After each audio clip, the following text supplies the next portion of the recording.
ఉపాధ్యాయులకు శిరస్సు వంచి నమస్కరిస్తూ మా గురువులందరికీ మరియు నా తోటి విద్యార్థులకు ఇక్కడ విచ్చేసిన పెద్దలందరికీ గణతంత్ర దినోత్సవ శుభాకాంక్షలు.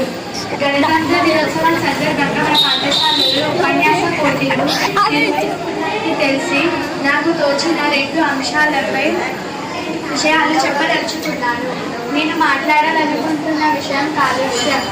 కాలుష్యం అనగా మనకు స్ఫూరించేది వాయు కాలుష్యం, నీటి కాలుష్యం, నేల కాలుష్యం, గాలి కాలుష్యం, సముద్ర కాలుష్యం, ఉష్ణ కాలుష్యం, గ్లోబల్ వార్మింగ్, వ్యార్థగణ పదార్థాల కాలుష్యం, రేడియో ధార్మిక కాలుష్యం, ఇలా చాలానే ఉన్నాయి.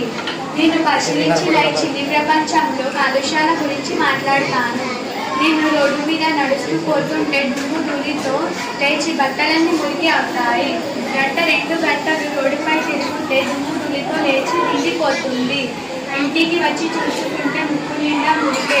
ఈ అధికార గణం ఎందుకు పట్టించుకోరు అని సందేహం కలుగుతుంది. పెద్దవాళ్ళని అడిగితే వాళ్ళకు లంచాలు తినడానికి సమయం సరిపోదు అని అంటారు. ప్రజలకు చైతన్యం వస్తేనే కానీ ఈ సమస్య తీరదు అని చెప్తారు. ఏమో నాకేమీ అర్థం కాదు. నా ఊరి నుంచి వచ్చిన చుట్టాలందరూ ఈ భివండిలోని వాతావరణంలో ఎలా నివసిస్తున్నారు అని ఆశ్చర్యపోతారు. నేను మా ఊరికి వెళ్ళినప్పుడు గమనించాను. అక్కడ గాలి చాలా స్వేచ్ఛగా ఉంది.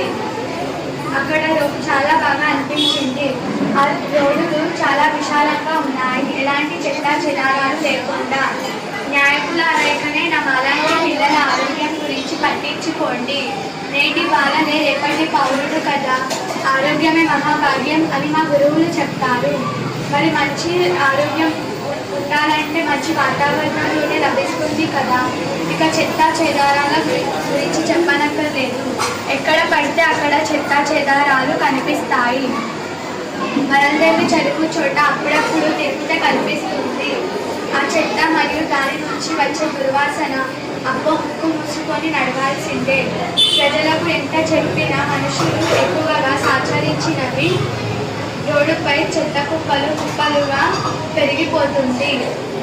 వారం రోజులైన మన మున్సిపాలిటీ ఆ చెత్తను తీసుకుపోరు. ఆ చెత్త నుంచి వచ్చే దుర్వాసన, దాని నుంచి తయారయ్యే ఈగలు, దోమలు మన ఆరోగ్యానికి దెబ్బతీస్తాయి. ఇక మనమందరం కూడా మన పరిసరాలను శుభ్రంగా ఉంచుకోవాలి. మన దేశ ప్రధాని స్వచ్ఛ భారత్ అభియాన్ చేపట్టాడు. మనమందరం మన పరిసరాలను శుభ్రంగా ఉంచుకోవడానికి పాటుపడాలి. మన ఇంట్లో మన అమ్మ నాన్నలకి కూడా చెప్పాలి, బయట చెత్త వేయరాదని. మనం మన పరిసరాలను శుభ్రంగా ఉంచుకుంటేనే బాగుంటాం. జై హింద్, జై భారత్.